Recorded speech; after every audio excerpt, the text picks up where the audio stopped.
pledge allegiance to the flag of the United States of America and to the republic for which it stands, one nation, under God, indivisible, with liberty and justice for all.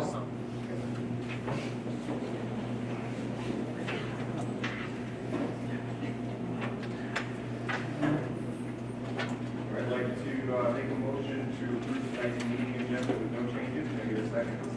Second by Mrs. Fishman. Any discussion? All those in favor?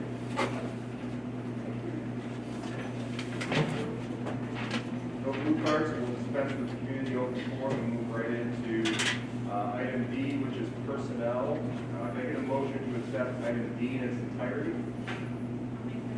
Mrs. Nicholson with the motion. Mr. Williams with the second.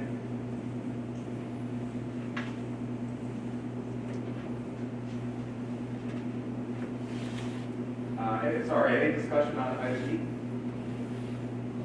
All those in favor?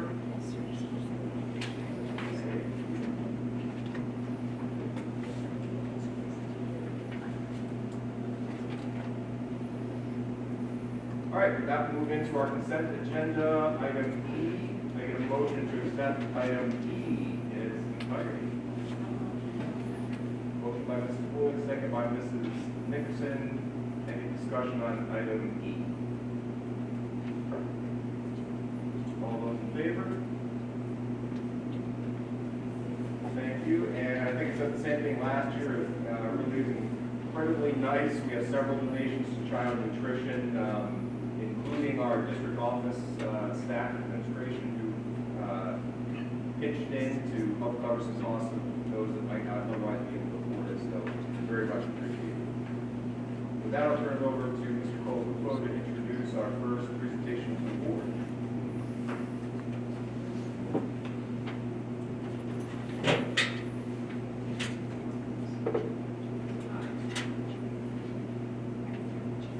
Again, Mrs. Caitlin, Ms. Bartholomew, the floor is yours. Yes, it's right there. I was just going to pull the paragraph.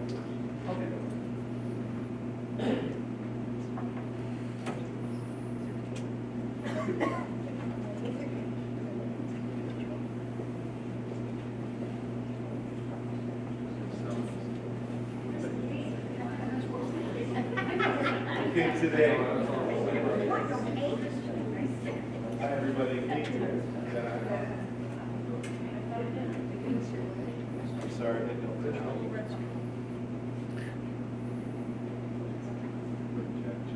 You gotta hold it there. You gotta hold that little button, that's the light. There we go. Thank you. Hello? There you go. Okay, thank you. Thanks very much for giving me the opportunity in front of you guys again. You had a good holiday. What I'd like to talk about is something a little different than normal.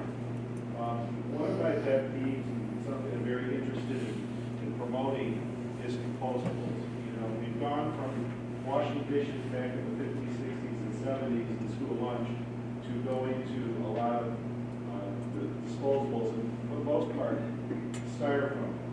And I was very moved about 2 years ago when I saw the video of the great plastic mass island in the Pacific Ocean. Did some investigation in that.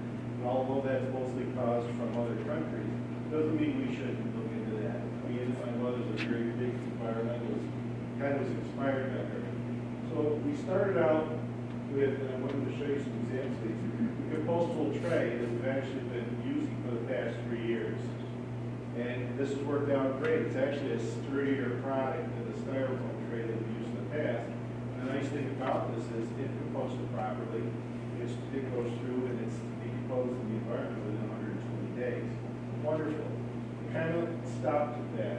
And then I had the honor of being contacted by, back then, a couple of sophomores. I hope you all saw the story on Channel 9 News. Did you all? Well, those girls were pretty amazing. When I arrived about 13 years ago on the scene, we were using plastic flatware, and they were stuck in tubes, and I watched kids come and grab them, and I watched 10 of them fall to the floor because of the way it was dispensed, only to see someone pick it up and throw it in the garbage. I said, this isn't right. So I came up with this, what we call a flatware packet. sophomores did a science project where they took this product and they tried to decompose it or tried to break it down, and they couldn't. And they did a whole report on it with their teacher. Then they reached out and contacted me. And I have to tell you, they were so mature and so wonderful. I was so impressed with them. And 2 months later, when I went to a trade show, and remember, I had only been at this point using this product, I found a straw. And of course, this is what you hear now. This is the buzzword of pollution right now, is the straw. And I found a company that actually sells a compostable straw. I'm going to pass those out to you. Everybody likes samples. And so I actually was motivated by these young ladies to actually cut a deal and get this product into this district, and actually all 3 districts that we represent, APW and Pulaski. A little bit more expensive, but it wasn't too bad, and it certainly was well worth doing it. And then I said, well, why don't we start expanding upon this, Amy? And so we started looking at other products. So right now, we're investigating flatware. And we found another product here like this. So I'd like to start with this and say we found some partners in our industry. Greenway,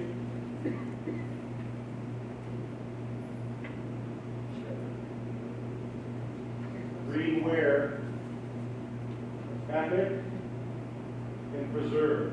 These companies are all USA based, and all these products are made in the USA and 100% compostable. This is all wonderful news. So, in investigating further, next screen, I showed you the lunch trays, the flatware, the straws. The flatware is interesting because, again, I'm finding the products that we're able to get are better quality than a plastic product that's out there right now. So we found the plastic flatware, which we are still negotiating with, but I had an issue. How was I going to dispense this to our kids in a manner in which we can do for them and still not be wasteful? And I actually found another product that actually fits it. This will be a cost to the district of about $30 per serving line, but certainly well worth it. And all the student has to do is push a button, and now it pops flatware. Very simple, very easy for a student to do, all ages, all grades. Don't think it's going to be a problem. I actually tested it here at the high school for a little bit to see how the kids received it. They didn't have a problem with it.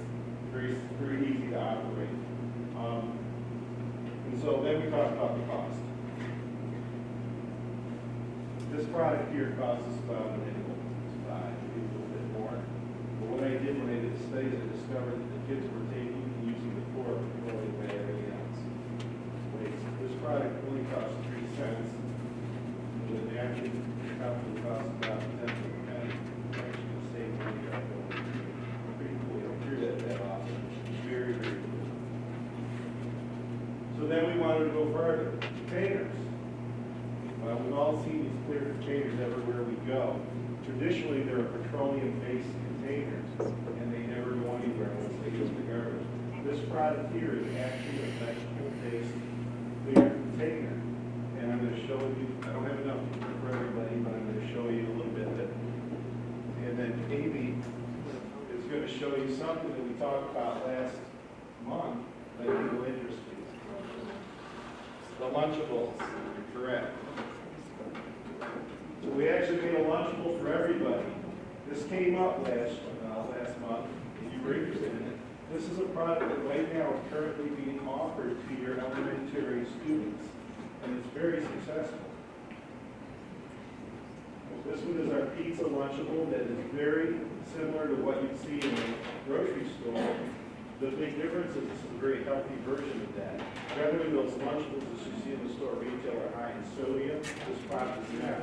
We're also using our government commodity donated cheese and sauce, which reduces the cost quite a bit.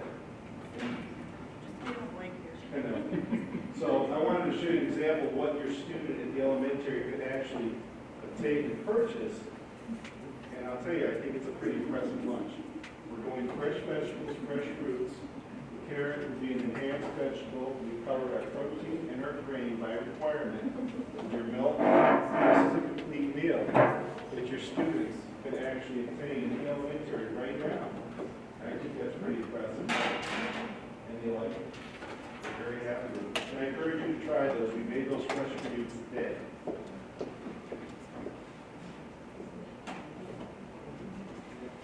And then the last area that we wanted to cover with this was our coffee shop.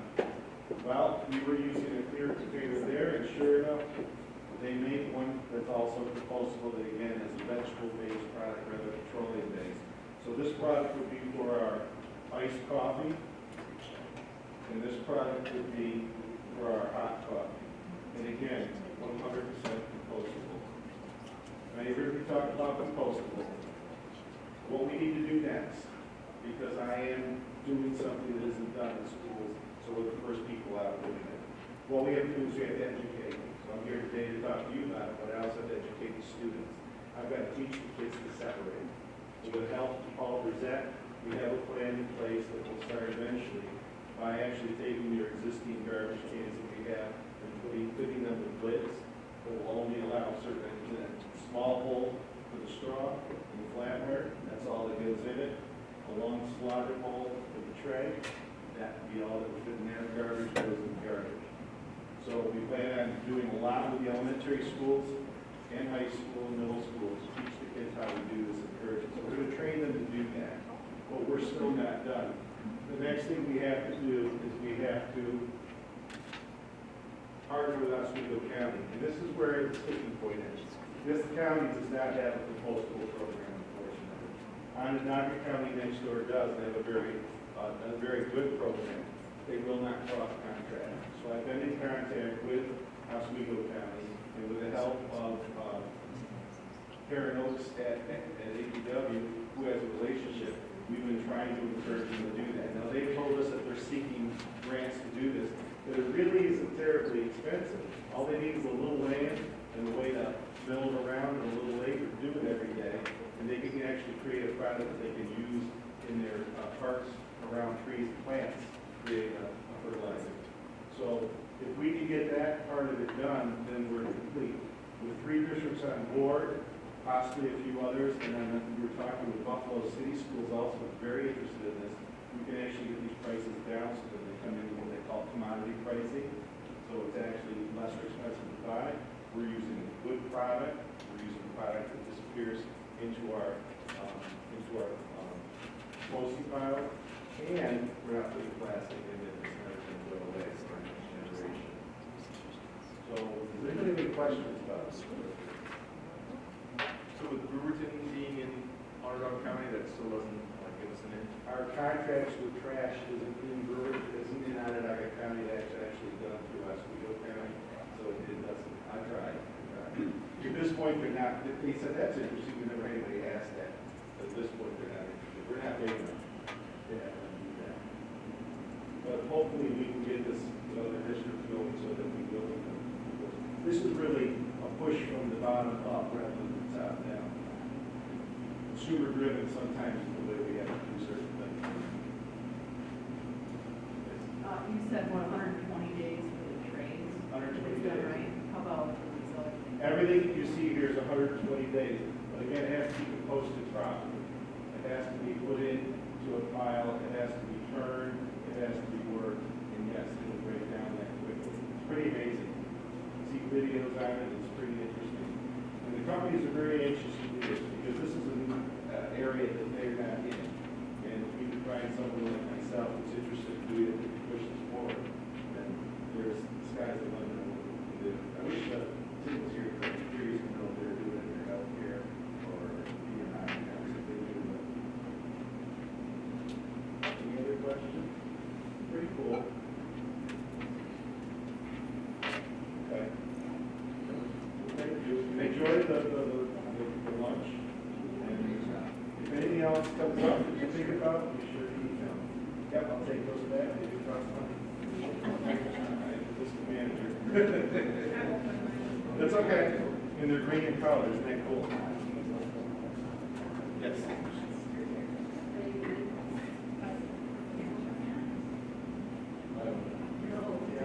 Should you turn that back on when you go to use it?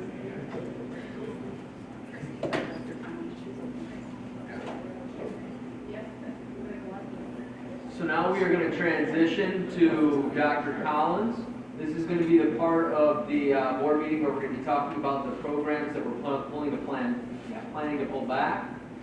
What you're going to see is, after many hours of discussion, with that amazing table over there, cabinet, we were able to really get into the buildings, especially over break, and look at the space, the elementary buildings, because as you remember what we said before, is that ideally if we could nest the programs within current buildings, that was always going to be the way to go. It was going to be cost efficient, but also added value for the students that are going to be in there. The good news is that we were able to do that.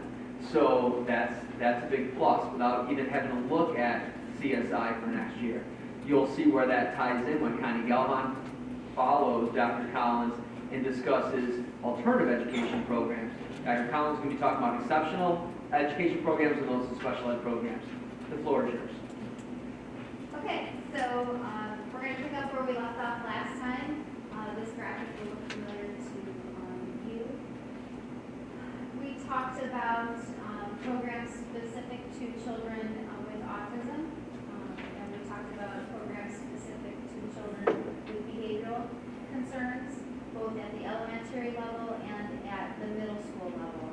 And as Tom mentioned, we talked about two different options. One being having those programs housed outside of our current structures, and then one being nesting those programs within our current schools. The hope was that we could find space and nest those programs within our current buildings. The best option for children, and the most organic option for purposes of integration and inclusion. And so with Erin's help and hard work and projections of class sizes and all of the stuff that goes into that planning, we were able to do that for our projections. So looking at this, there are two classes that are highlighted through the center. Those would be projected for not next school year, but potentially the school year after. So with the plan of nesting the programs within our current schools and looking long-term at projections of class sizes and where we would have space, these classrooms, this program, the behavioral programs of 811 configuration, we would have to look out for 2 school years out from now. So for next school year, we would be looking at building the program specific to children with autism, create a classroom configured for grades K1-2, and a classroom configured for grades 3, 4, 5. And we'll get into where those classrooms will be housed in a little bit. And then you see nothing has changed really with the cost breakdown of that. And then again, still keeping true to having our 2 classrooms at the middle school level, one specific for autism and then one specific for children with behavioral concerns. The children in these 2 classes in the middle school are currently in that building and in those programs, but it's currently being run by BOCES.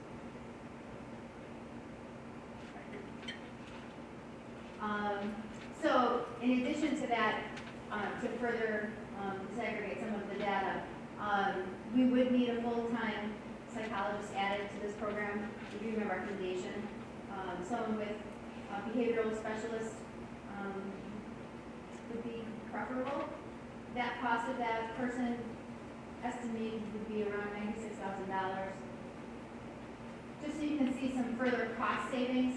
For the children that we're looking at bringing back into our programming, I went down into their programs and figured out what we are being billed currently for their therapies.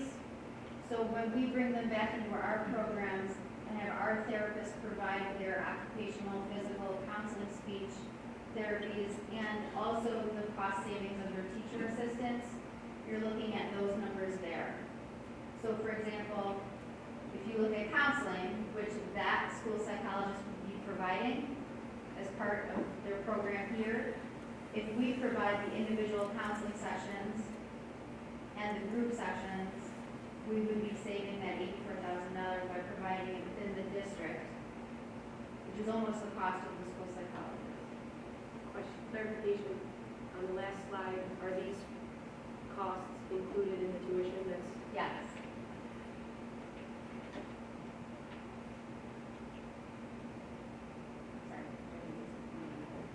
Okay, so I just wanted to further kind of give you the visual of what we're looking at for programs. So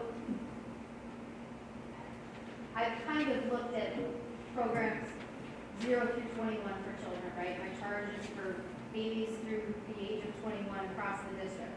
So I gave you a visual graphic of programming now for every building, K through 12. So you'll see every building, and you'll see some letters, and I'm gonna kind of break it down so you know what it means. But RSO is children who only need related services, so related services only. CT would be your consultant teacher model. And I broke it by grade level. So K1 now across the district, you will have children who might only need related services only, but you will also have across the district now for kindergarten and first grade, the ability for special education teachers to push down into those classrooms if children need that service. So you will have special education services for children in kindergarten now across the district. And then in grades 2, 3, 4, and 5, you will have the full continuum of services consistent. So related services only, integrated co-teaching, ELA math, and resource room. So we're kind of just adding to what we're doing. In addition to that, at the elementary level, you will have the continuum of services for special class options. So at 8A Cole, you have our Central Square Bridges program. And we'll also have nesting at 8A Cole, the potential transitional kindergarten program. So we felt that nesting the transitional kindergarten at 8A Cole next year will be the best location for that program. Hastings Mallory will continue to have our 2 foundation program classrooms. Those classrooms used to be BOCES run by BOCES, and several years ago, the same sort of metamorphosis took place with those classrooms, and they've been run by our teachers now for several years quite successfully. So those classrooms will continue to be at Hastings Mallory. And then the autism program classes will be housed at North Hawk.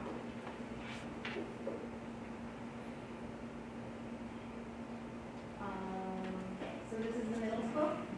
Middle school already runs a plethora of programming for kids with special needs, so we're just kind of building onto that. They currently run the resource room, they currently have consultant teacher, they have integrated teaching. They do run academic special classes for ELA math. They have the foundations program there, so they're going to continue to have that.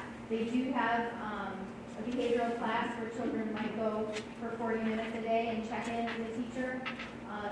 But we're going to add to that and have a full-day behavioral program that will be the 811 full-day classroom. And we're adding the autism program, the 612 configuration. So those last 2 programs are the ones we're bringing back to those. So they will truly have everything. Nice. And then the high school also has the foundations, so children in Central Square who need that developmental programming have it from the time they're very young all the way through to 21. So we're truly programming for children to keep them here in Central Square. The academic behavior intervention classes here also. At the high school level next year, we're going to be adding academic special classes for classes. We're starting it for classes that end in Regents exams. So we're going to have smaller, focused academic classes with special education teachers for children who need that structured program. And then the research room and consultant teacher, looking at adding the following school year integrated co-teaching. Christine, sorry. Just for this slide, what really related to all of them, all the programs that are getting added. I know last time we talked about at the middle school, there was a subset almost of special education teachers that we'd be able to kind of reorganize and have available without adding costs to bring the programming back. It'd still be a cost of the programming. What about like with this continuum here? I mean, adding those academic special classes, will that be an algebra teacher that's already here that has 2 free periods, now we'll only have 1 and they'll pick up an algebra class for the 15 to 1? Or? So the special education teachers have been part of this planning with me, so we're projecting out and building those IEPs together for children, and they're really building the classes and the programs together with me, and so we should be good with the existing method. So, a couple questions. Rough math on on your slides where it talks about basically savings or reduction in costs, comes to, for argument's sake, $700,000, but that's kind of phased in, right? Some of that wouldn't be until 21, 22. Right, unless, I mean, right. Well, so what, I guess that's the first question. So that, that 612 that's slated for 21, 22 at a savings of 395, That's the one that's breaking my heart a little bit. and the has to wait till 21, 22, that's what's breaking your heart? Or? Yeah, Yeah. it breaks my heart a little bit. I don't think it those kids back, just because I know some of the kids and I want them to have the opportunity. Full disclosure, we can talk about why we were waiting to do that. Oh, that was going to be my It's next really a question. space issue. That's what it is. If we could find a location to house that program, if numbers fell where we have an opening, we're gonna grab it. And I'll be completely candid. Cabinet held me accountable when I was looking at dollars and cents, and I said, well, what if we just had one of the autism programs, and then that one where we can pull 395,000? And they kind of held my toes to the fire in the fact that that would not be good for kids. You don't want to, you want to have the full autism continuum. You don't want to have it just to make that money for this time is to have the K1, 2 and not have the 3, or have the 3, 4, 5 autism and not have the one before it. So we obviously have plenty of space as far as we have plenty of space at CSI and everything, but where that's going to be housed, you're saying that the benefits don't outweigh the negatives of for 1 year putting it in that building and having to switch and having split up services and all It's a that. lot for a child. Sure. Children have a lot of needs, Yeah. and they have had some trauma in their lives, and So in that scenario then, knowing that that can't happen, really you're looking at, the question is, for the program that could come back in next year, it's roughly, say, $250,000 in net savings, but is that still the case if you can't, like, does that savings materialize in year one or only when everything's pulled back? I'm not sure if I'm asking that question right. The savings outlined there is based on a 2-year plan, but is that after full implementation, or do you start to realize savings next year? I think you're gonna realize you will realize savings right away. I don't think that I know it, but you will also realize savings of not having the same kids that we already know are needy right off of that next school year. So when you have this annual review cycle, that's gonna start this spring, and you already know that you have children in need, we can say, we've got you. We know what you need, and we are able to plan for you next school year right here, Right. instead of having to send those referrals out. So for example, in this statement up here, I write, I have 2 kids right now where I've been able to say to their parents, and they happen to be at Miller Hawk, we are gonna have programs for your kids here at Miller Hawk. And I've already had superintendents say to me, just like Hannibal. Hannibal right now is on a waiting list, like many of us are for some of these 8-1 or BOCES programs. And that's not BOCES' fault, it's just they have a waiting list. So they're actually paying Fulton. They send that student to Fulton. Fulton had already created their own 811 class. And so Hannibal's paying Fulton to do that. So I've already, superintendent saying, when you open these autism classes, we know right now there's waiting lists, we'll absolutely, tap you if we have spots. And I like what Dr. Collins said, we want to be able to keep some spots for students that move in. The other, this number right here, so the potential students that we bring back that are currently utilizing teacher assistants at BOCES, if we can utilize our own teacher assistants for those students, we're not outlaying this cost to BOCES for their human resources, we can utilize our own staff. That's a huge savings right there. But you don't think we would have to hire them more? No, because remember I'm doing an audit right now of our own teacher assistants within our district. So without having, I would prefer not to lay off our staff or reduce our staff. I would prefer to reuse and reallocate our staff. Two things. On the first line, is that first one at 149? Why is that 149 and one below it is 192? You may have already answered this, and I may have forgotten, because I knew that. So I'm asking it again. Right now it's 149 because it's a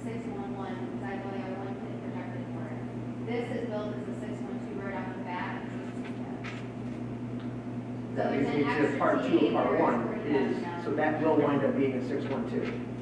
If I have these other two children in here, it will go up to 192. Okay. Question two, or comment two, I'd like to see a spreadsheet in some way, shape, or form that actually breaks this out, where we're comparing apples to apples, and we can realize what the cost savings are, what the personnel increase, decrease, or remain the same is. This has got to be broken out in a different manner to actually show how this is all going to work, in my opinion. Piggybacking off of what Mike's saying, I think, like my question, I think last time we asked, why is it $146,000 for one student? And, you know, there was some discussion, and it was that one student, if there was another student in that program, it's not the program cost, that cost represents the program cost, all of the extra aids that are in the room, all the services that they get.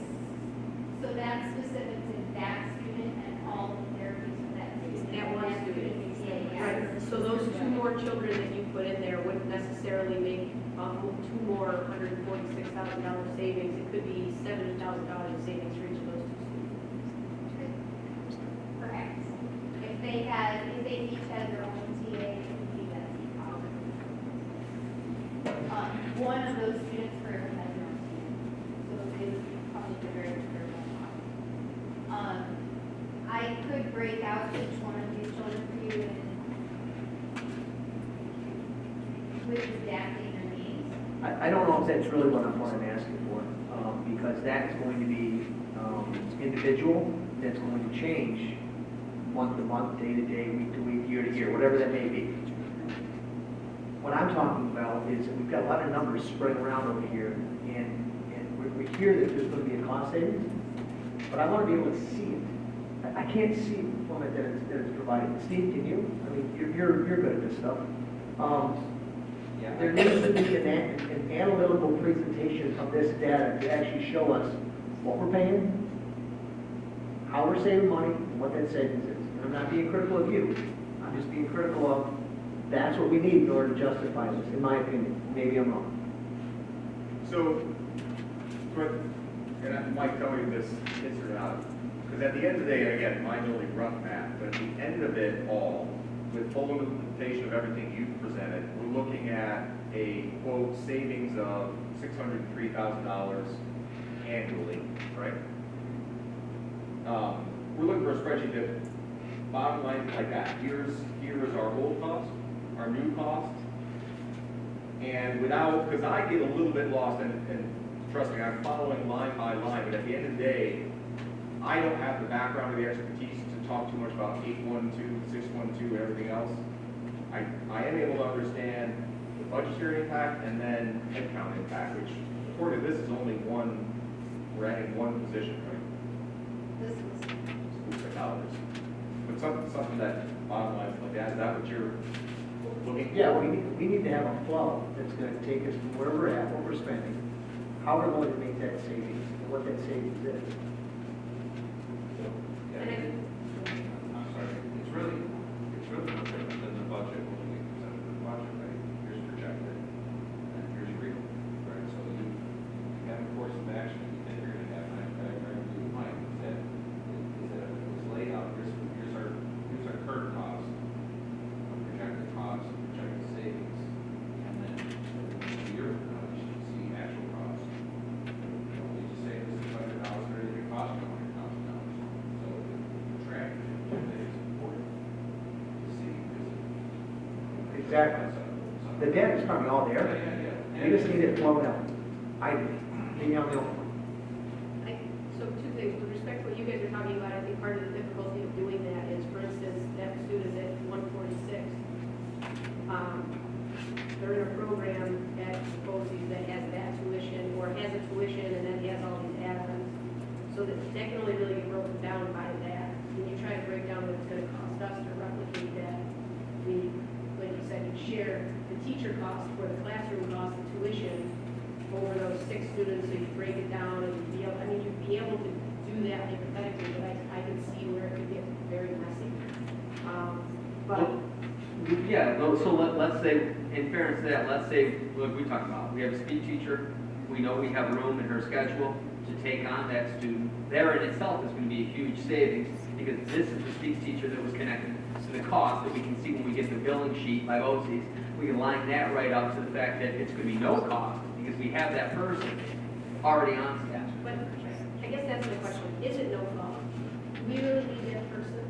Is that, like, we're saying that we've got these people that can fill these spots and reallocate their time because they have, I mean, this is a substantial amount of programming you're adding, and it's the thought that we have so many people that can just absorb all of this work makes me think that we're heavy currently. That there's people that don't have full plates, so to speak. And so is that really a cost savings by bringing the program back? Or granted, I wouldn't want to lay these people off, like you said, but if we're comparing it as to what we're actually saving, we could be saving some of that money by not having those people if they really don't have sufficient work to be doing. Or is that speech teacher, we have to have a full-time speech teacher, they have 26 slots in a day, and they have 14 filled, so they've got 12 slots open, if they could fill all these, then it would be no cost, because we have to pay that person to be a full-time person anyway. I guess I don't really have an understanding as to how, are we really saving money, or is that, we should be paying someone for part-time and we're really paying them full-time? So is the key word no additional cost? Yes. No additional cost. We keep hearing no cost. Right. If we've got a person on staff, That's a cost. unless they're working for free, that doesn't equate to no cost. If it's no additional cost, then I need to see what it's costing now, why we're able to reallocate that asset, which sounds great, sounds awesome. That's what we need. It's not no cost, that's free. That'd be awesome. Well, no, there's a cost, but it will far outweigh what we're paying BOCES, bringing them back in. So I hear your point, we can do that. Right, and I think you have to think of it like puzzle pieces, it's not that we're heavy right now, think of like a therapist having 45 sessions a week that are available, and we're kind of reorganizing all like puzzle pieces. So Right, as you're we redeploying reorganize that now. things, and, you know, the speech department's moving to monthly sessions on IEPs instead of weekly sessions, it's gonna free, or 6 times in a 6-day cycle sort of thing, it's gonna free everybody up a little bit, so, it's a reorg more than it is a heavy right now. So once we get everything reorganized, it'll flow, part of this line. So, yeah, it is definitely a massive reorganization. So the supply right now, the demand right now is heavier than what it should be. is what you're saying. And so once that demand gets minimized to what's actually needed, that opens up supply, essentially, space in their schedule. And I think when everything gets streamlined and when everybody starts, doing everything consistently across the building, recommendations get, consistent across the buildings, service levels get consistent across the building, that everything will be, you know, everything will be organized. So, we have some, we're looking at co-treat models, people can start co-treating in sessions, to kind of streamline things so that therapists are working on the same goals, at the same time, maybe the speech teacher pushes in an OT session. You know, so we're getting kind of creative with the service models that will free up other sessions for finding kids who need individual sessions, that sort of thing. And Dr. Collins, I want the board to know, because we didn't really spend a lot of time talking about it, but the 1211, the kindergarten class that's going to be out of control, we briefly had a conversation at the last board meeting about being proactive as a district. So if you were to literally go and talk to kindergarten and first grade teachers right now, they would tell you that yes, they differentiate, but they have those outlier students, those students that come in with high needs.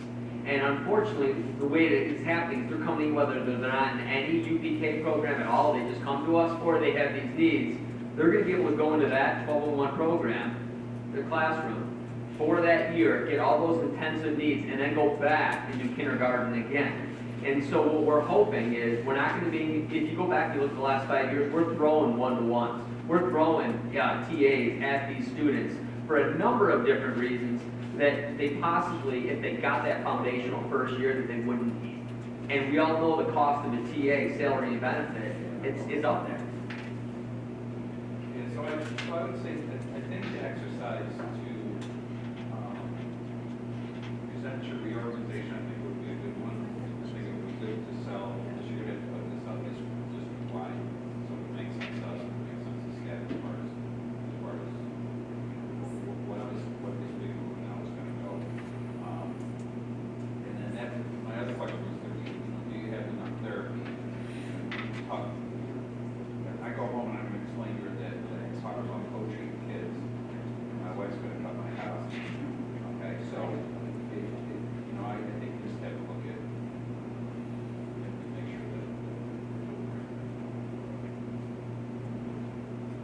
agreed, and that's similar to, just to make sure that because this is public, you know, and everybody can hear it, there's not gonna be, we're not giving these students less services. If they need a service, they'll get a service. When you say you're streamlining and stuff like that, we're not cutting services from students. If they need the service, they'll get it, but theoretically, right now, there may be students getting services they don't need, is what you're saying. I wouldn't do that. I think that there's kids that need services that we can't get. Absolutely agree, but she's saying that they're doing instead of doing monthly and stuff like, so I'm assuming if you're gonna do that, then it's gonna be that they don't need it weekly. We're not just cutting it down I think there's monthly. efficiencies that can be realized in some of our models that we need to figure out. But the students will get what they need. Yeah, absolutely.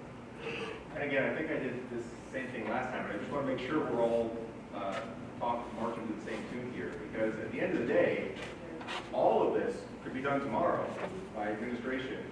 The board's role in this, and what's really critical for us to understand is, next year, because we're about to start really having discussions on the budget, is up here, when I look at this, and if we're saying that next year, for instance, is $480,000 of, quote, savings, that's real, like, you know, that's over 0.5% budgetary impact that makes massive differences in the decisions we make in the coming months. So that's my basic interest and caution is, unlike, we talked about a different presentation last time, there are cost avoidance and then there's savings. And savings, we're gonna look to pass on to the taxpayers or reallocate it as the board sees fit. But that's our major role in this. Everything else is,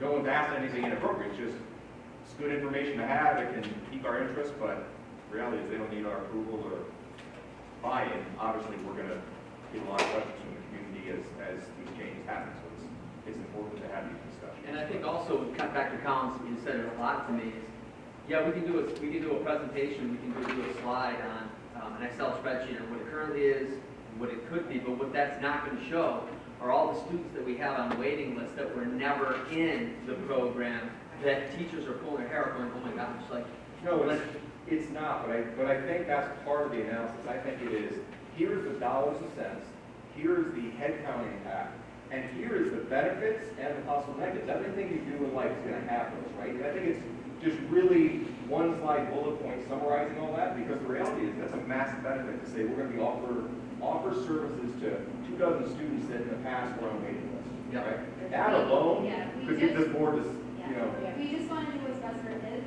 and if we don't have the full continuum of options, we're not able to make moves when we need to make moves to help kids.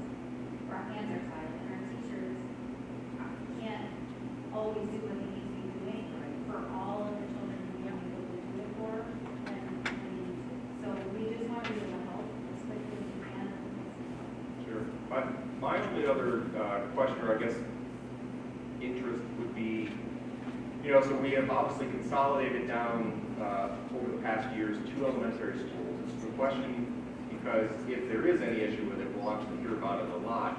There's no concerns at all about being able to fit this programming into the buildings where you're slotting them and you know, causing even if it's perceived overcrowding, congestion, anything like that, or is that something? no, and Aaron can speak to that because the dropping enrollment and the dropping new sections. So when you look at what our current sections are and the space in the buildings, that was why Brewerton, that was one of the buildings, it was either Brewerton or Miller Hawk. Brewerton because of the unknown with kindergarten, and that's one of our biggest pieces. While we've gotten good with registration being earlier, being at the district office and, you know, with our registrar, but it's still the unknown because they're not currently, you know, with us. So you have to caution that. So Brewerton could potentially have a classroom, but we want two. Mention the bubble too, mention the bubble. Yep, and Miller Hawk they started out with 25 sections, and really the magic number is 21. There is a bubble currently at 3rd grade at both Miller Hawk and Brewerton. Brewerton has maintained that number, where Miller Hawk, they were both, that grade level had 92 kids in it at both buildings. It was really weird. Miller Hawk has lost, so they right now have 88 students in that class section, so they're actually going to potentially be going down as long as the kids don't, move back. But they consistently went down, so their classes are smaller, so rather than 5 sections, they only need 4. So in looking at that, it's really kindergarten is the unknown, but, we did a pretty good job of watching it this year. We sent letters, we made phone calls, and really tried to gauge where the kids were and if they were coming, or many of them had moved out of state. So, even if we ended up with another section of kindergarten in Miller Hall, there's still open room. So that was the reason why we didn't want to force putting the kindergarten transitional program there, because if there does come a time when we do need a fourth section of kindergarten, that would have had to move. Where the numbers at Cole right now in kindergarten, we all know are low, so that's going to be a reduction in first grade for next year, because they just don't, we didn't, didn't need it, so that opens the classroom there. So, I'm comfortable with that. So how many years did you look so that the programs aren't moving in school? Yep, so if Brewerton, that's the one building that, if we maintain the 3 sections of kindergarten, that bubble will be gone. They're gonna be in 4th grade next year, so then so in 2 years, that bubble will go through. So as long as we stay 3 sections in kindergarten, that would open rooms up at Brewerton. So that would be 2 years out at Brewerton. Miller Kopp, the same thing, because it's that same bubble. They have a little bit bigger 2nd grade, first grade class, so they've got 4 sections where Brewerton only has 3. So about 2 years through. I guess what I'm asking is the kids that aren't school age yet, that are living in the district, would you look at that to see what incoming numbers are? I haven't, because I don't know, the only numbers I know are what are in pre-K. So if there's a way to gauge those numbers other than the census stuff, I don't know. They do it, we use the Forecast 5 tool, and obviously there's, birth rate data. So, which is 5 years, of data of the students that are born in our district. Whether they actually arrive at our kindergarten, we put a percentage to that. And that's where we get those predictions from. And the prediction is still declining enrollment based on applied birth rates. Final question. I don't know, maybe it's not in my purview to ask based on what you just said, but I'll ask anyway. Have you brought in Lynn and all of her people to make sure that they're good with all this other change and all this reallocation and all this other stuff? So I've met with the teachers directly. We do monthly meetings to meet with teachers to talk about the program. So all of the teachers have met, the special ed teachers have met. So Jamie Glaze is the one that I meet with most closely. Might want to take a look at it. I'm seeing some weird I've cases. not here. met with Cora. Okay, just throwing that out there. Lynn, I hope it didn't mind me throwing you on the spot, but I'm seeing some weird faces back there. I'm going, nope, they better get brought in the loop. I have one extra question, my own ignorance, I think. Bridges program, I thought was like a high school, 9 to 12. There's 2. Oh, So it's confusing. that's why I have this one listed as Central Square Bridges program, which is the elementary one. Okay. So there's one through BOCES and then one through us. It is confusing. We in-house came up with bridging the gap from elementary to middle school. But that's why we called it Central Square. It's not the Bridges behavioral program. So every question leads to another. Well, in the past we had talked about, and there was conflicting information on if the changes that you were to implement impact BOCES head count down the road, what is our role and Well, responsibility of that? they said that would be part of the, maybe on our preferred eligibility list, but in the conversations I've had with people at BOCES, with the programs we're looking to pull back and the waiting lists that are on those, it's not even impacted. Yeah. Again, we're taking a small bite with just these. We're not even talking about the behavioral ones for the 3, 4, and 5. So the ones that we're pulling back right now is not going to impact based on the fact that there's a waiting list. Right, I'm just making sure that it's important for the board and the community to understand. But now, if something were to happen with BOCES headcount down the road, and they could attribute it back to the change that we made, then their staff that was impacted BOCES has to be our first call if we have open positions, regardless of whether we believe they're the best candidate or not. Correct? That is true. That's how we got our UV catch. That's my point, and I'm not digging on BOCES here, Vanessa. Stay away. And my question is, does the reverse hold true at all? I mean, the reality is, we have students make decisions all the time that may or may not impact our own staff here. Do our own staff get first dibs at city BOCES when positions become available there? No, it's a dead serious question. No, it- And again, it's that unlevel playing field, it just, that's about it. Don't even look at me. I'm not allowed to comment, so. That's, no, you're right. So again, our thought process with this is that we want to be able to invest in city BOCES for those programs, like the CTE program, the courses that we don't want to have to kind of put that soft cap on, even at 140, it used to be 100. When if we can bring programs back into our district, save a large amount of money in doing that, having them add value added to the students being here, but then we can look at those programs that we can't replicate as kind of the big picture. I like that we're kind of going slow, and when Connie's going to get up and talk about the money savings that you're going to be able to see with our alternative non-special ed programs, we wanted to really take a year, and I'll let Connie, I don't want to do your whole presentation, but she'll touch that. No, and I love it. I just want it really clear, because I think everything you're doing is student-centered and focused, and that should be the first thing.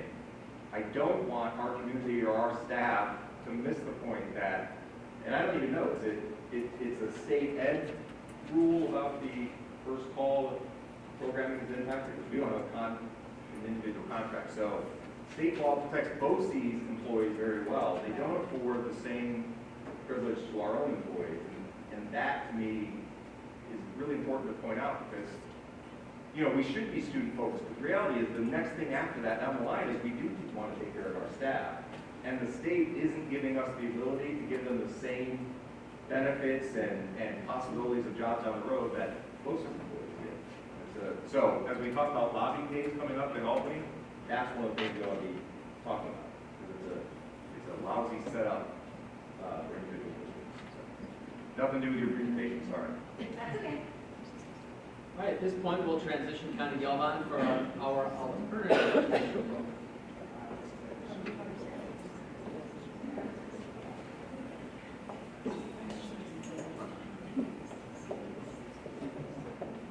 So I'm going to talk to you a little bit about alternative education.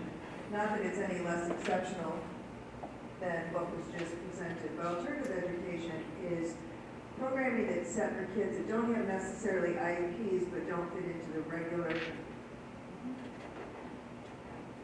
cracker box, if you would, of education. So currently, I have a really good clicker. Aaron, give me my clicker. So what I'm going to do is I'm going to start out talking to you about the different kind of programs that we already have our students invested in through city BOCES.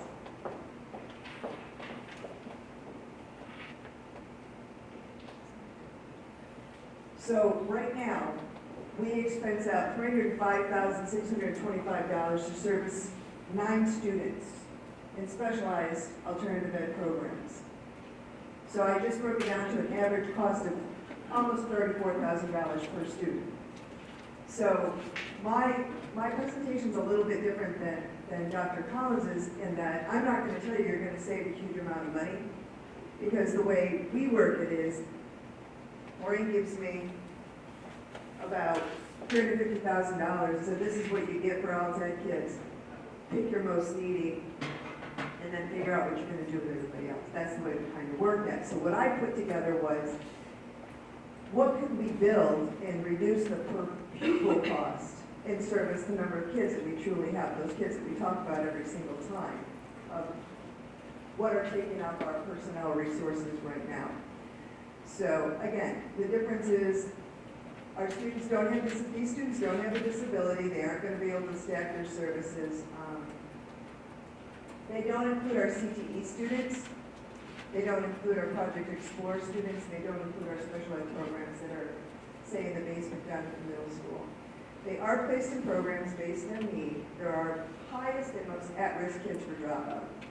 So they could be severe anxiety and depression. They may have some behavioral issues that aren't really coming from a diagnosis, but maybe something a little more environmental or developmental, less than good manners type behaviors. So, again, so we're looking at almost $34,000 per kid. So, CARE is one of our programs. It's credit accrual and recovery for everyone. That's a city program. It's a half or a full day program. We have some students that are there full day, some that are there half day. It uses a combination of whole group instruction, one-to-one instruction, blended and software-driven based instructional credit. It's kind of like we have a Plato system here. They can accrue brand new coursework in credit, or they may recover it. Maybe they took the course here, failed it once, maybe twice, and they're getting they're recovering their credit that way. The goal of the program is positive social emotional growth and attainment of a high school diploma. You've heard us talk about social emotional learning and the problems that we have with that. That's in our DSIT plan. It was one of our targeted areas, and we're really trying to address the social emotional and mental health needs of our students. This is one of the programs. So it's $20,375 per student per half day. So that's program one. Yeah?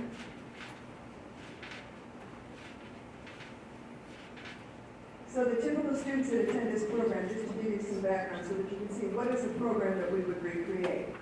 They display a combination of the following characteristics. These kids have already demonstrated that they're disengaged, disenfranchised, they're disciplined in history in this particular program. They don't get in trouble for big things, but it might be like they skip classes, they don't come to school. And a lot of them, but there's not major violations. They aren't coming in and hurting anyone. They just don't come to school because they have this, a lot of them, even a school phobia kind of thing. Social anxiety, poor social coping skills. Some of them have kids at home.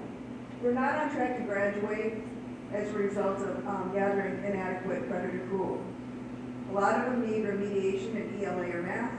They may have an undiagnosed disability that nobody's ever, because they never came to school enough to be able to diagnose it. But in most cases, they end up being our dropouts. But again, just to reiterate, the behavioral history doesn't indicate anything violent or aggressive. What's the age? 9 through 12. 9 through 12th grade. So this program description is Bridges to Success. This is the Bridges I think you were talking about. This is Bridges to Success. This is the high school version. This is a behavioral intervention program. It's a full-day program. It provides an intensely supportive environment for students in grades 9 through 12. It's very different. It's very, very alternative. They don't go to regular classes. They have a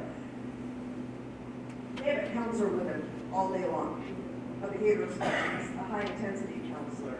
There are maybe 12 kids in the entire program and almost as many adults. These students have an extensive history in school, academic, social, emotional, and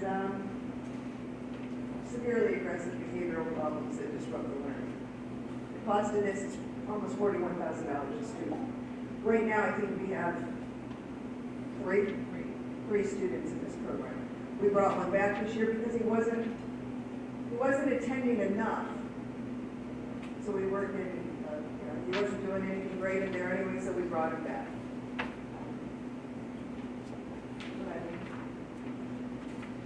So they are continuously disruptive. These are the 10% of our students that take up 90% of our administrators' time. These are the kids that we're moving about. Tom and I know them very well. They have committed some major code of conduct violations, not a manifestation of a disability. They may have involvement with child protective services, some trauma, community service agencies, and most of them are part of the juvenile justice system.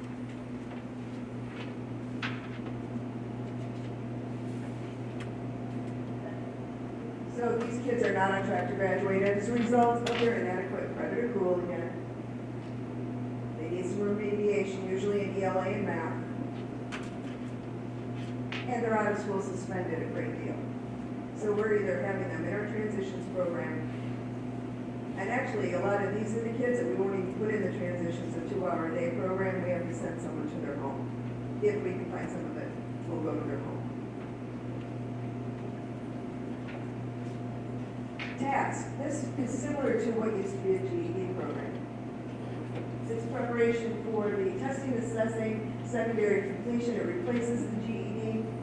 This is $40,000, almost $41,000 per student.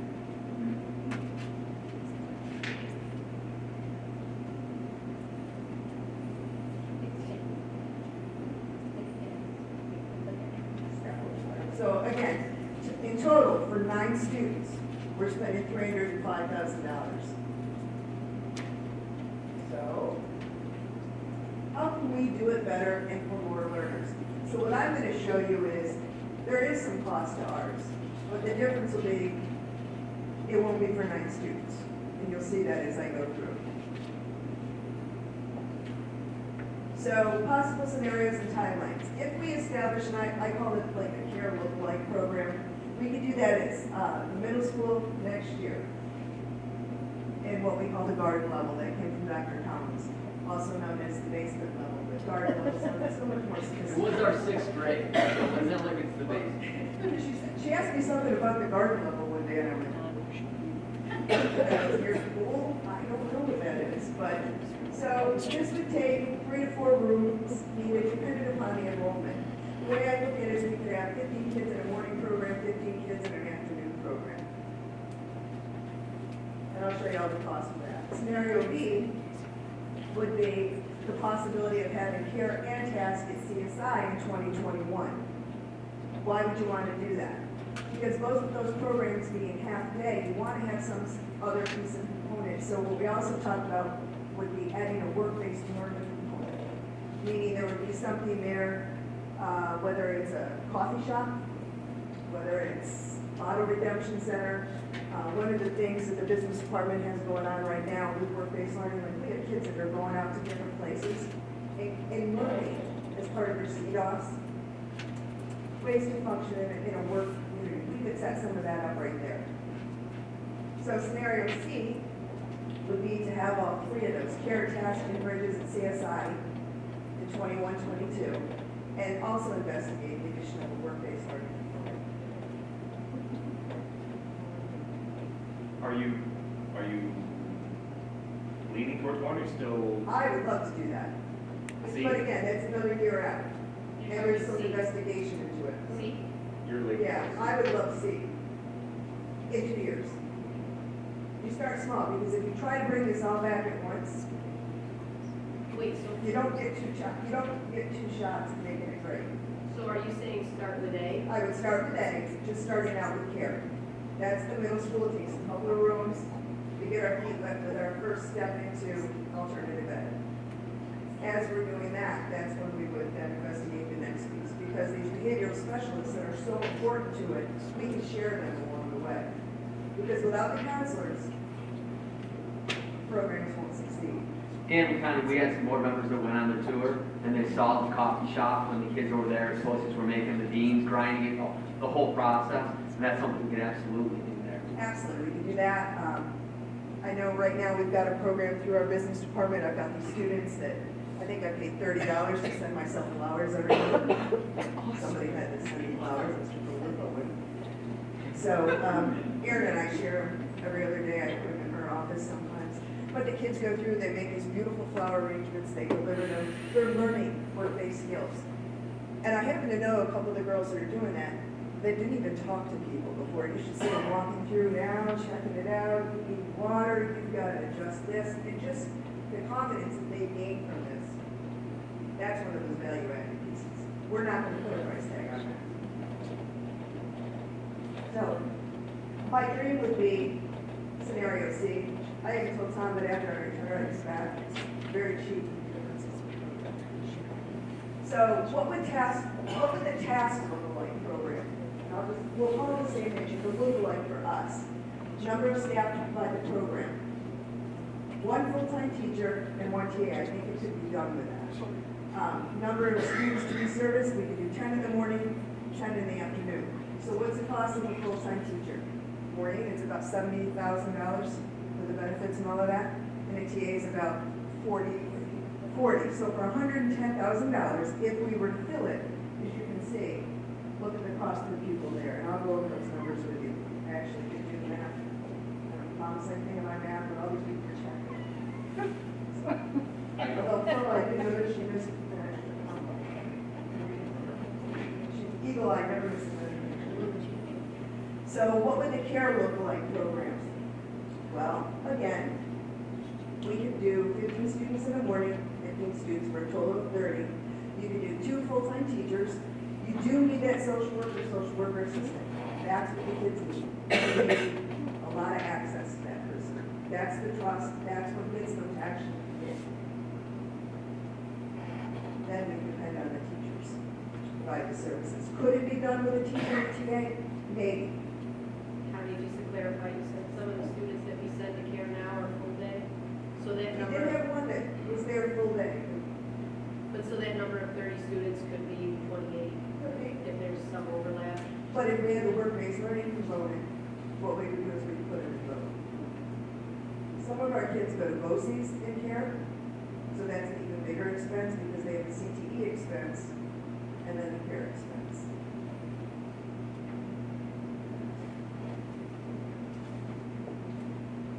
So bridges to success.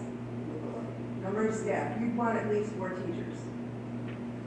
You need a really good behavioral specialist, and you're not going to service more than 15 kids. You have to keep that program small. They are a high needs group of individuals. So 3 program creations and build to capacity. Our total cost would be $570,000. Per pupil expenditure, $9,500 as opposed to almost $34,000. Our current expenditure, like I said, is $34,000, so think about that. So we have all of these students. How many hearings a month would you say you're doing? A lot. We did some fun ones today. How many kids would you say are not being successful because of disciplinary or, okay, so that base will kind of tell you how much time is being taken.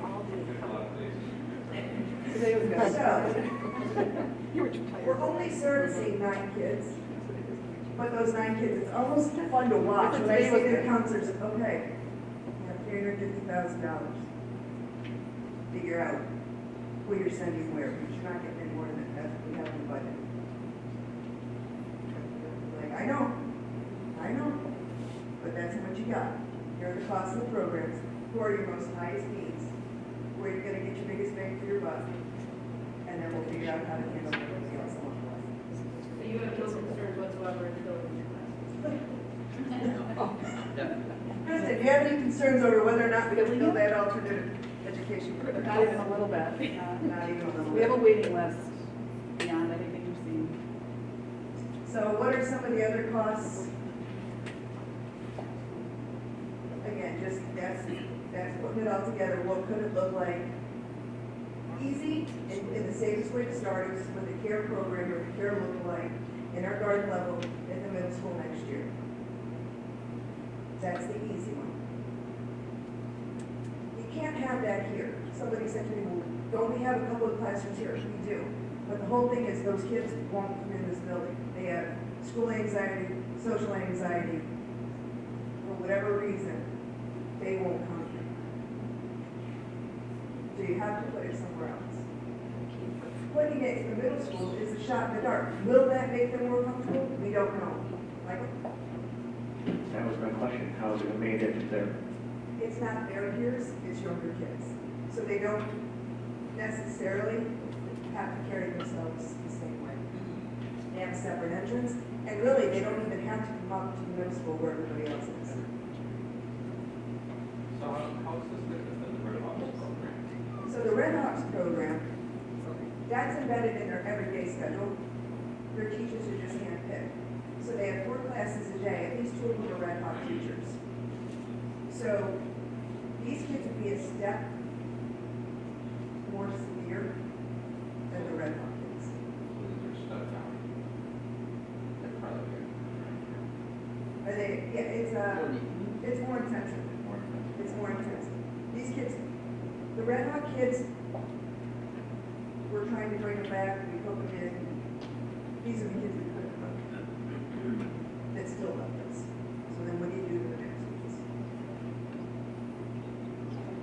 And I know that you think we get 76% back on them, but really when you go back and you look at even last year, because it's 76% of the first $30,000 and their benefits, so really it came out to what we had said, 40%. 40% is what we're Return. getting back on that return. As opposed to when they say, well, you get 76% back.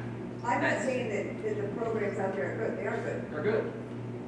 It's just, we only have so much money, like I said, so it becomes, you should see, you should see the guidance counselors, it's almost like going to a rookie game where they're all saying, well, I got this one, he's got this many, well, I got this one, they got this many, and these color-coded charts of, what do they need, how are we gonna get them, so, again, I'm not gonna say you're saving any money, that's not what I'm here to show you, what I'm here to show you is you're gonna save kids for about the same amount of money, and a much smaller per pupil expenditure. Go ahead, Michael. You're gonna make fun of my English? I'll go Are they then. doing the other language? I'll go then. So parenting and SC programs, both sound to me like students that are still, working towards. a Jared's gonna diploma. get them a diploma. Task is gonna get them, it's almost like a GED, it's a completion.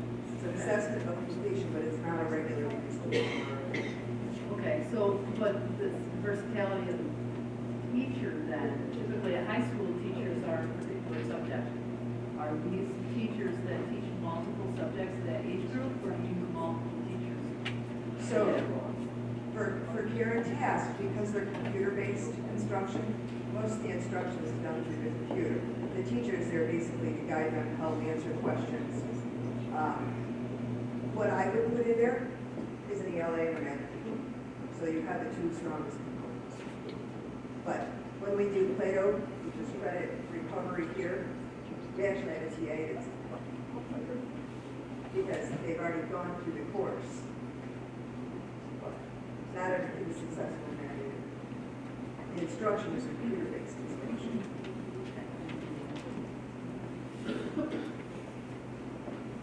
What's next? So, if we were to put everything at CSI, we'd have some additional costs as well.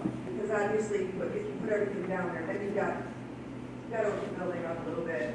So you need an administrator, or at least an assistant administrator, could be an intern. Maybe an intern and an administrator. So these are my projections of what does it look like out at Bridges? Because that's the highest intensity.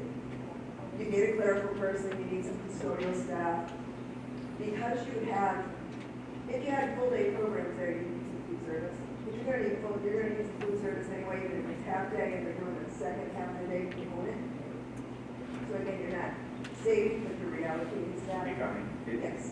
So is all these additional headcounts, is that included in the No. dollar amount on the previous slide? No, Okay. that's just teachers and behavioral specialists. This is if we go strictly to CSI, because you don't need them if they're embedded in middle school. You have them. However, this would be different. If you take that and make it a true alternative educational school with the 3 programs and the work-based learning, you're going to have to staff it with this. But I think you'll save, again, now you're servicing like 75 kids versus 9. And I don't know how the administrators feel about this, but one of the things I said is, if we're successful with it, and you're moving some of these kids down here, you might be able to lessen some of the administration's work up here. Because again, 10% of your students are taking up 90% of the administration's time. And probably teachers too, if I ask them. I know sometimes I'm afraid to turn around and look at you guys, but yes. Back to the last. Elevated up.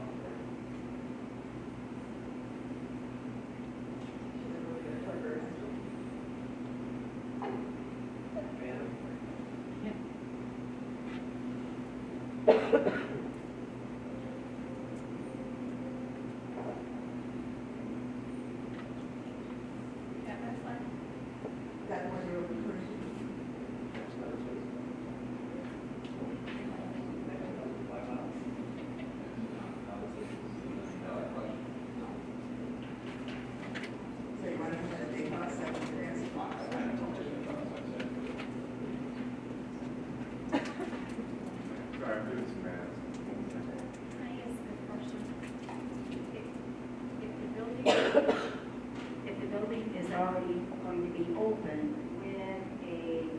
with the, say, food service, custodial staff, and so on, so are you gonna separate from the autistic program?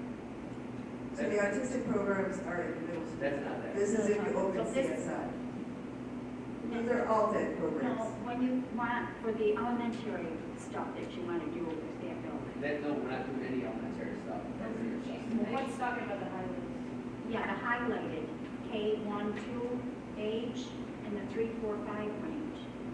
Emotionally disturbed We're talking about, classes. they were gonna put those in the existing elementary. Right. Right. Those So- are gonna be Those are not next in a gonna couple put of years down the road. No, so when she talked about Brewerton having space when the bubble Yes. goes through, that would then open space up to be able to house So the you're not elementary. gonna put these kids at CSI? Correct. Correct. We would not put them with those other students, no, we wouldn't. All right, It would just be a purely alternative educational site and a building that we're always gonna have on our main campus. okay. One of the things we did talk about, Lori, would be, could you do care and task in some of those programs? Those kids, remember, they don't have aggressive behaviors, They read those kids. Those are the kids that. actually, they would probably love it, they would probably go in and work with the kids. Totally different. Again, they would make connections with them and probably benefit, both sides would benefit. But once you put bridges in there, Absolutely. you're not gonna put in the transitional kindergarten Ks or anything. Right. Yeah, I just got confused because I know we had originally talked, we were gonna put autistic at one time. We had talked about that. Yep, So- and then the last meeting, we said if we could house them in, if there was room in our elementary buildings, that's the ideal spot, because then you're not hiring another principal, you're not hiring another paraprofessional right there. And thank God we had space. Yep.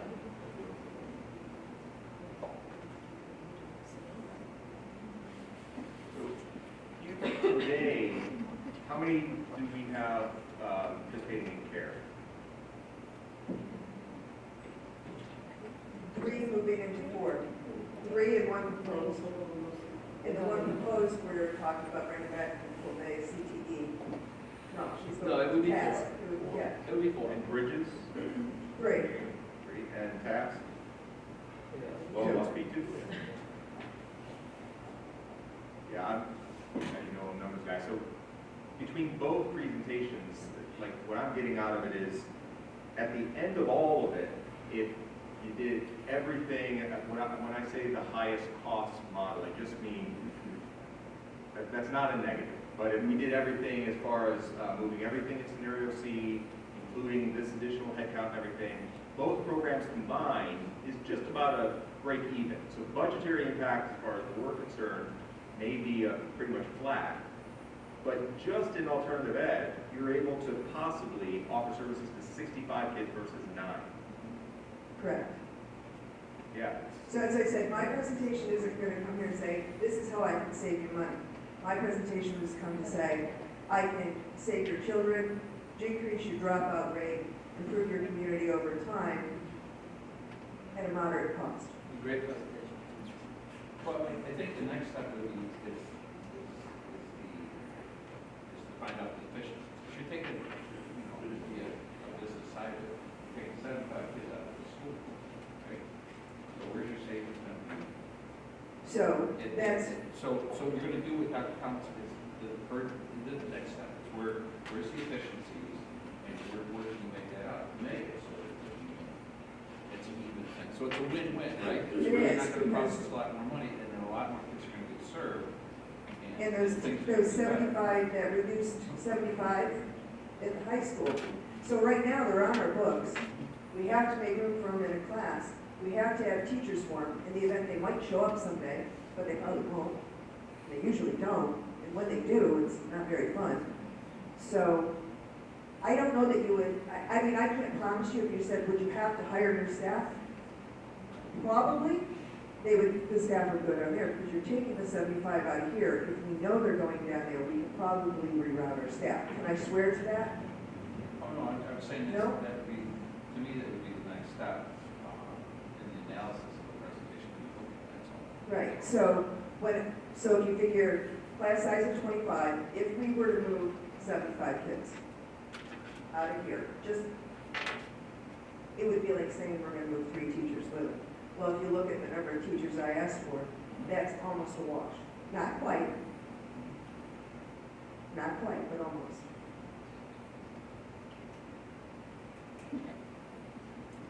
Other questions?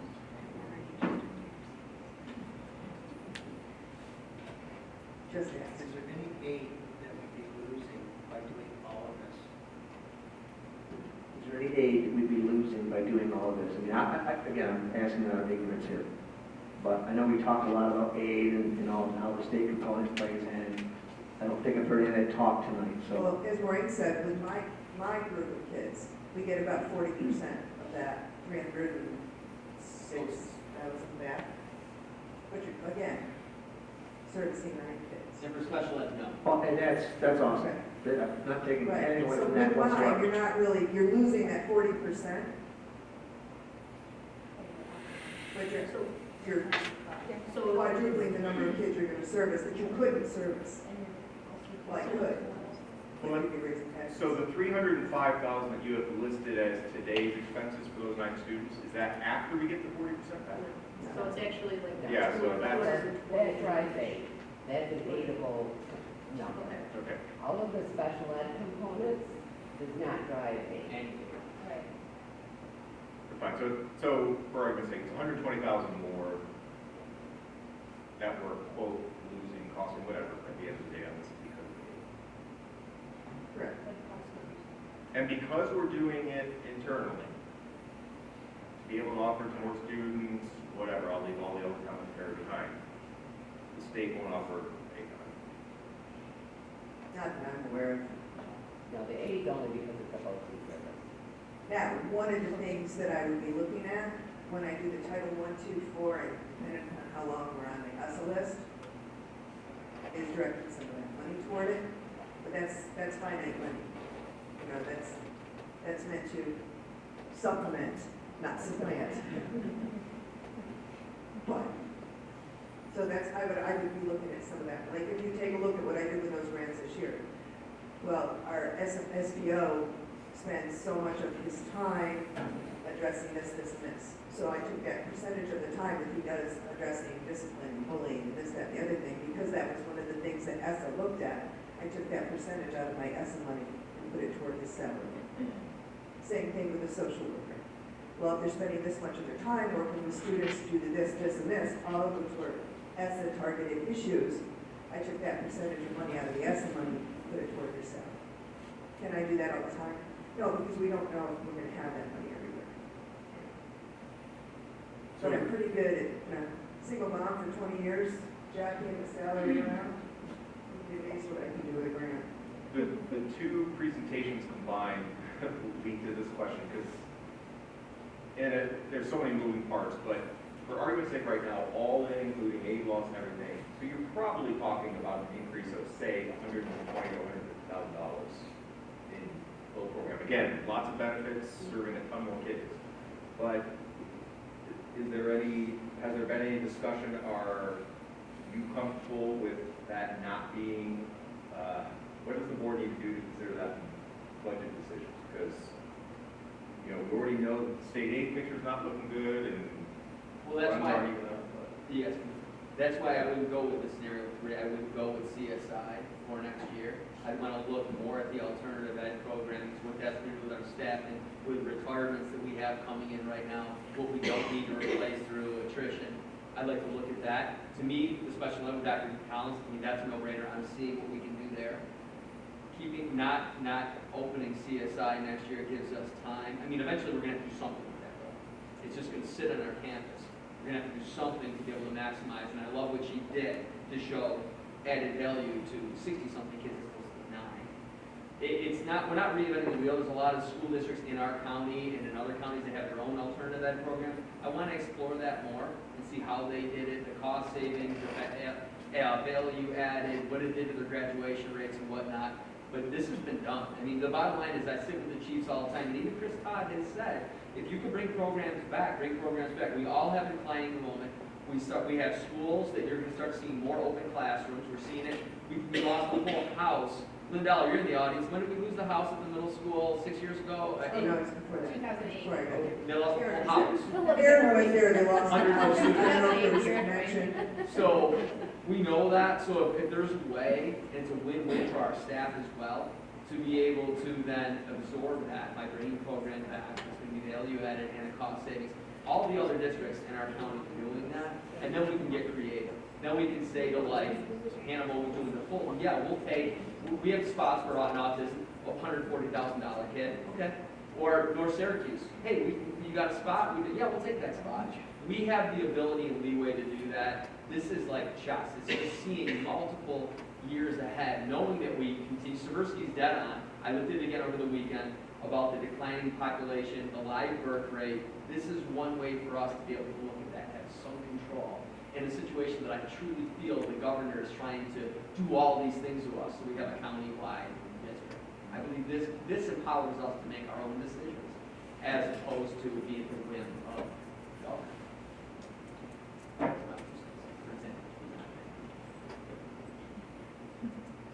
Other questions or comments? Thank you, Dan. Great job, guys. Thank you. Great job, Clayton. Here, Aaron, you deserve that.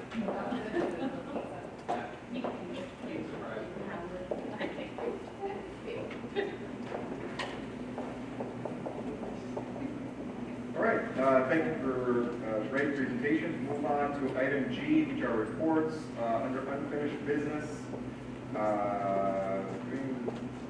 Logan, I'll ask both of you. I just need direction.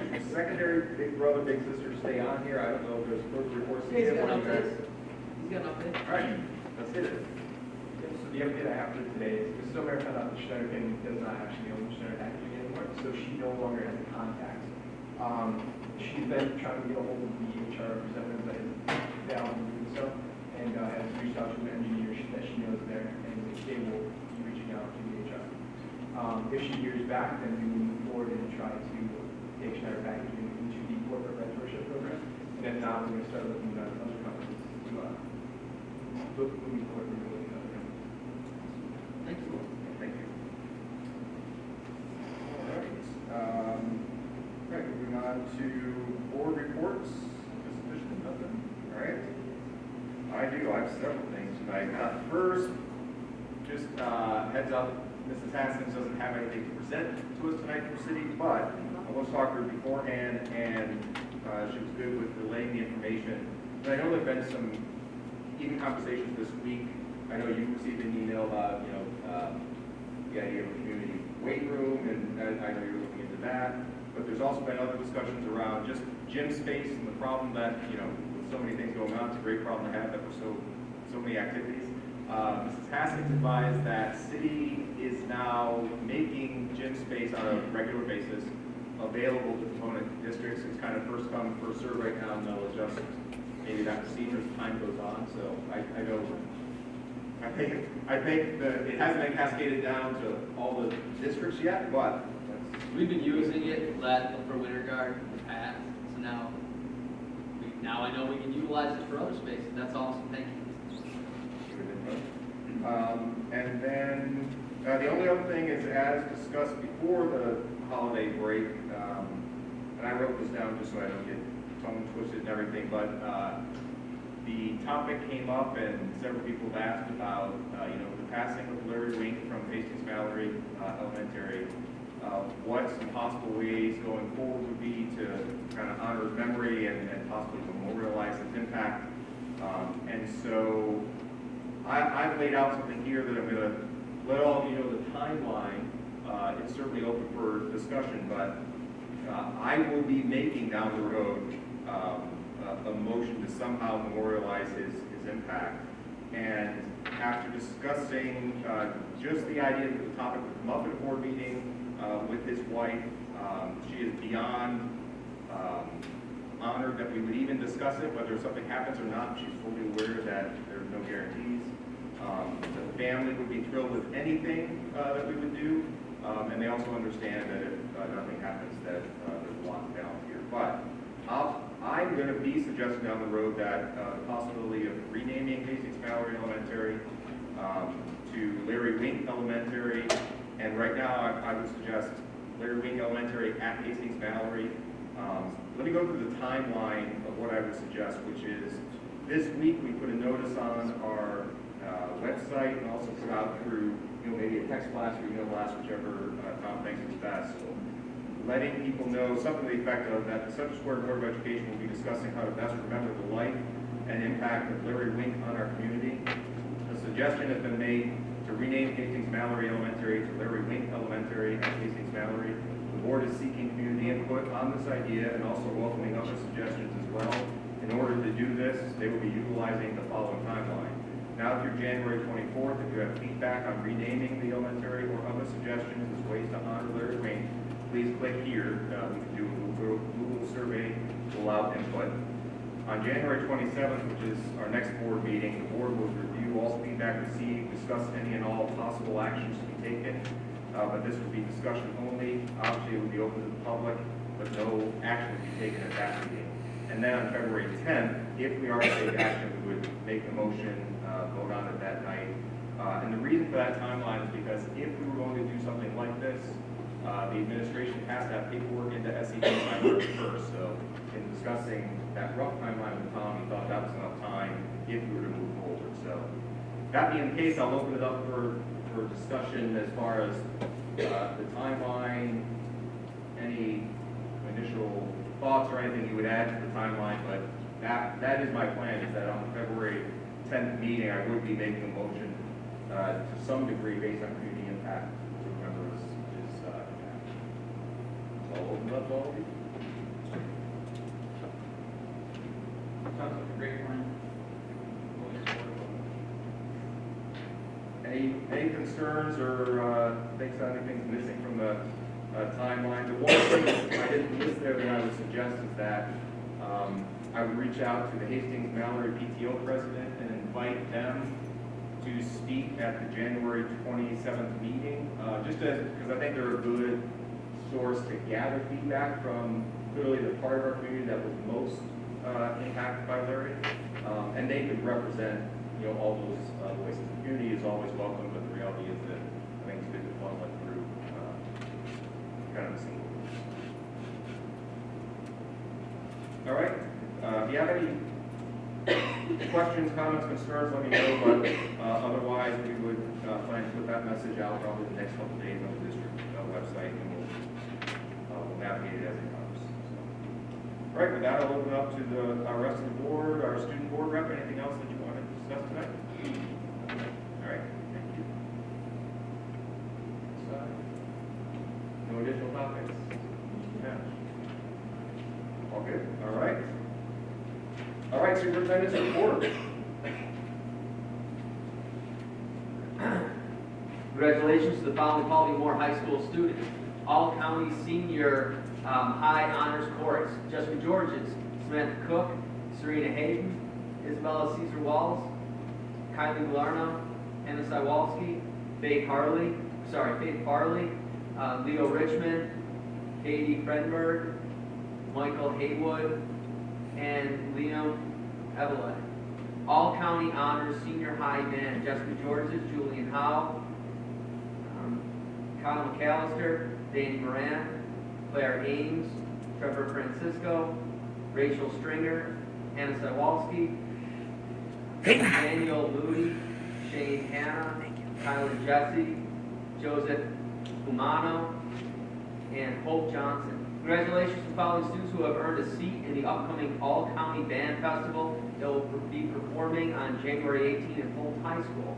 Mia Caesar Walls, Ashley Haskell, Abigail Jackson, Sarah Hulbert, Gabriella Rabia, Chris Sanford, Jared Georges, Cameron Will, Truman Remenicki,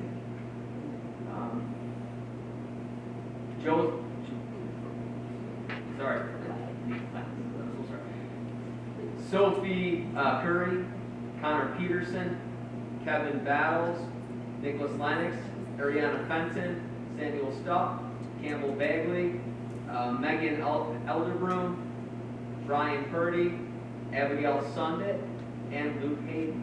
The following are our fall athletic teams. Have been awarded the New York State Fall Scholar Athlete Team Award. Cheerleading, boys and girls soccer, girls tennis, gymnastics, boys and girls cross country, boys and girls volleyball. Great job. We have 2 students at Paul V. Moore that have accepted a position to be part of the New York State Council on Leadership and Student Activities. Congratulations, Shelby Pappas and Matthew Stevens, for serving on this board. I want to say this board, a couple board meetings ago, had voiced their opinion on the expedited review when King and King was here, and they had said that at that time, King and King wanted to see if the gap was wide enough that they felt that it was going to be important to do an expedited review. They felt it was premature at that point, but now over the holiday break, they said that they absolutely want us to do that. So I remember the board had said that we get Tom authority that we'll do that. I checked with King, and it does not need, state ed does not need the board to actually vote on that. It comes from the superintendent, but I also wanted to check with Bethany from Mount King, and they said, no, you don't, the board does not have to vote on that. And I feel comfortable because the board had already said, if that's what we need to do to get that expedited review through, and by all means, let's do it. So we will be doing that. Following this meeting, I will let King know, and I will sign the paper for the expedited review.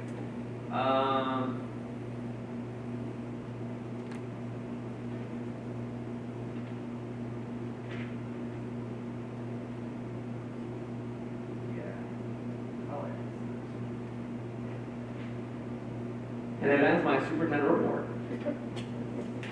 I think there's a couple of things to point out. Number one, after 4 years, Tom has finally nailed Anna Solowski's pronunciation. That was 3 months, by the way. She's only a junior. Very well done. Number 2, you absolutely need glasses. Yes, it is. And finally, I just thought it was interesting in the fall athlete teams that received all academic honors, I think it's the term. It was interesting in college visits with my son. It was interesting to hear how laser-focused colleges are on that stack. So as an example, they track GPA of their athletes versus their non-student athletes, in season versus off season, and they're starting to put contingencies on scholarships to say, because right, what they're seeing is their grades in season are higher than when they're off season because they're better at time management, and so they're putting conditions out there. I just thought it was interesting. So really great job to our student athletes on that recognition. And with that, we move into item H, items for action discussion. We'll be taking these individually. I'm going to make actually a motion to table item H1 to our future board meeting, which is the approval of textbooks. And the reason, I'm going to give the reason and ask for a second, is I know I talked to Mr. Loy on the off week, and I think many of us would agree. It's been a while since we've approved a new textbook. It's a really major and core function of the Board of Education. And quite frankly, most Board of Eds don't do proper due diligence. I don't think that they look at the text. If you read the news headlines, it causes a lot of issues. Full trust in the vetting that you guys have done. That's not it. It's just I don't think we'd be doing our job if we didn't refine our current process. So that's part of what we'll be talking about. So I have no expectation that this won't be approved at the next board meeting. I just think it would be good for us to try to at least get eyes on the text so that when we get questioned down the road, we can say, yes, we took a look at it. Yes, we absolutely are in full throat support of our teachers, our department heads, our principal, everyone that's proposing it. So that's my motion. And based on Tom's feedback when I mentioned that, I don't believe it's going to cause any concerns with getting the textbook in time or classes. So as long as that's the case, I would recommend that we table it. And at the same time, I know you've been sitting through this whole meeting. If you have any comment after we second it. So can I have a second on that motion? All right. Now we've opened it for discussion. So feel free to speak up. My question, Mr. Penrod, I guess would be, how difficult or can we set up a process by which the board can get access? We're not obviously gonna have a textbook for every one of us. There are, Oh, the textbooks are in the box right there. There are three books per grade level. Textbook, student workbook, and a teacher manual. So you can split them up however you want to, and they're there for your use and distribution. It has a inquiry journal as well that goes along with the New York State inquiries. So that's the added component there. and obviously my ignorance will show through on this, but no, in reading I think it was the 7th and 8th, it's the same textbook, but is it the exact same textbook? Because it was listed that way. No, it's split between material for 7th grade and material for 8th grade. That way you don't have the giant textbook we have now. Okay. It's at the, lug, it's the. So same title but different content. At least that's the way it's done. Seventh grade is early man, or, coming to America to 1865, and then 8th grade is Reconstruction to current times. It's split into two different books. And obviously the board is, we get this information, so it's made available to us kind of midday Thursday. So assuming everyone's had a chance to look at it, there are notes on all of these from the reviewers as far as what other texts were looked at, kind of the pluses, not really the minuses, but. And so if we can take between now and the next board meeting, if you have an interest, these books will be available. I would suggest that we Pearl's care, and then we can set up a process to take a look at them. But then at the next meeting, we would need to vote on these. We're more interested in seeing the online also. Any chance to do that? I gave login information for the online session. Perfect, so we have access, I'm repeating it only so that it's on recording. We have access to the online portion as well, so Pearl can distribute that electronically to all of us. Is there a problem with all of us logging in if we wanted to, or? I think they gave us a generic login, so I think everybody can get into it. Right, perfect. And then my suggestion would be this: we have 3 weeks to the next board meeting. If we can, whoever's interested and wanting to, do whatever perusing you do, if you have questions, concerns, or anything else, let's do that within 2 weeks, so that we can then consolidate those questions, get them into your hands before the board meeting, so that they have time to prepare. Again, I have no idea if there will be or not, but I think it's good for us to do. And then in the future, Tom, can we get ahead of this curve? I think in the future would be good. Let's get that access to textbooks, and that way we don't have this happening where we delay. It's just been so long. How many years has it been? We were trying to get the Spanish ones, and then do that in my secondary district. For those kinds of textbooks. Like we buy textbook materials, a lot of our textbooks are done out in digital media, digital things like that. So you're really buying into like the Lego system. But an actual book, we couldn't even figure it out. So the first thing I did is I went to the word policy. I read it. And then I went through this report, which the board has been around for a long time. Since 2004. Yeah, that's revised in 2004. Which I think was when Spanish books were bought. It's not a policy. I think it's an upcoming audit. I think it's going to be an excellent day. You guys want one that's quick to get mine, I made you some. And what I did is I just made sure that the process was followed. Connie, when you just referenced that we haven't bought textbooks, hard copy textbooks in a while, but we bought digital ones. So what we've been doing is buy the digital version of the ones that we already have.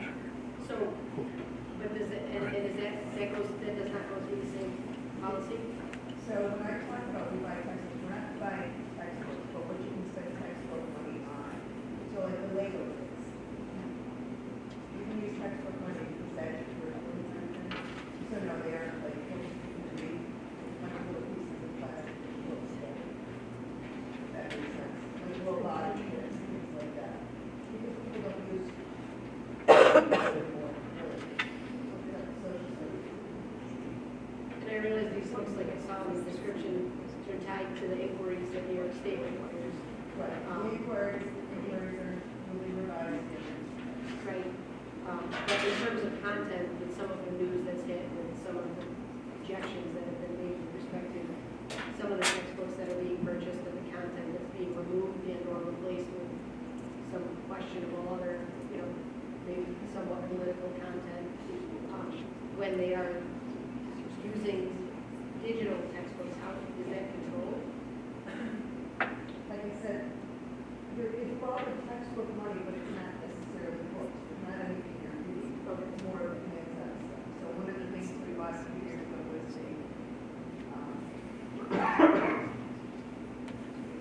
special ed version of the science book that is, it's the same science book we use.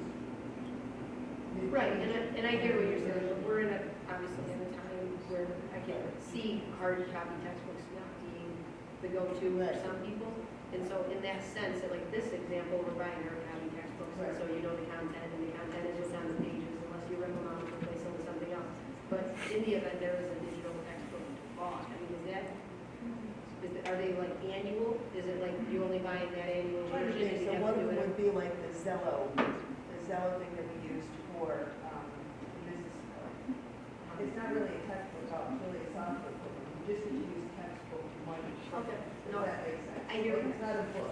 I think we're talking about two different things. He's saying if you buy a digital book, and then let's say the next year a different version comes out, is it the same rule that they would have to let you know before they put new things in there? Oh, yeah. more political? And Yeah. Is that what they say, like, if they were gonna do an updated version of it, they would change content in the Yes. digital? Yes. But even the, like I said, the digital books that we're using really aren't necessarily user-friendly. Yeah, no, I don't know. Because where a lot of the news, where a lot of the news is from this. Right, yeah. The content of these books that are. Like it's telling me about. Yeah, they don't just put the new version out, hey, you paid for the ribbon. Yeah. No, they would charge us some, but I'm very confident we would find a way to not do that and And in reference to your title question, yours two, the 7th and 8th, they have essentially the same title on the form. They have exactly the same cost. We just want to make sure that that's accurate. Yeah, it's book 1 and book 2. Okay, and book 1 is listed Seventh on the 8th grade. It does not say book 2. We just want to make sure we were copacetic on that. Oh, okay, yeah, It looked like two different quote numbers, we just wanted to make sure that. yeah, it should be, discovering our past and history of the United States and New York, 2. And two, I think to piggyback on what Ms. Fishman just said, I'll be very blunt. I don't want to be in the national news about something that's in this book that then gets taught to our students that we're up here having to have a very heated battle over. So I hope that the review of this has been very thorough, and we're providing a non-political teaching environment utilizing these books. That's all I'm saying, right? Let's not find ourselves on CNN or Fox News, because that will not be good.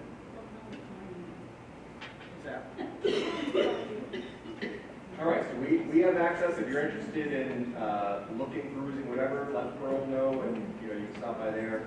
Pearl, if you can send out the online access portion to all of us. And then again, Pearl, maybe the same thing, you can remind us, 2 weeks from today, if you have any questions, concerns, or whatever, send those to Pearl, we'll consolidate them, and then we'll get those over to Mr. Gar, Mr. Penrod, in the week if needed. But Pearl, this will be on our next report. Thank you for being here all night.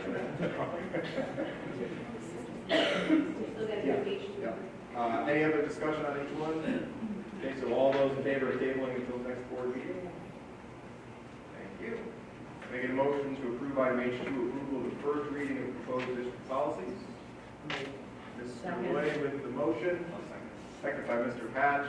Only discussion on this, the same reminder as always, is the first reading.